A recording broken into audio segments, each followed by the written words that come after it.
बिस्मिल्लाहिर्रहमानिर्रहीम। प्यारे दोस्तों, ये हदीस मुबारक बुखारी शरीफ की रवायत है जो मैं आप लोगों के सामने बयान कर रहा हूँ।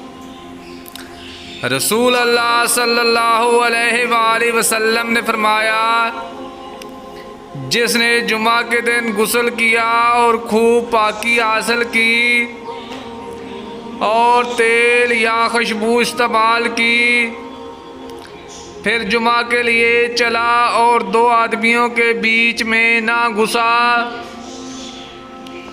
और जितनी इसकी किस्मत में थी नमाज पढ़ी। फिर जब इमाम बाहर आया और खुतबा शुरू किया तो खामोश हो गया। इसके लिए जुमा में से दूसरे जुमे तक के तमाम गुनाह बख्श दिए जाएंगे। प्यारे दोस्तों, अगर आप हदीस मुबारक सुनना पसंद करते हैं तो इस तरह की मज़ीद हदीस के लिए चैनल को सब्सक्राइब कर लें। बराए मेहरबानी वीडियो को लाइक भी करें। जज़ाकल्लाह, शुक्रिया, अल्लाह हाफ़िज़।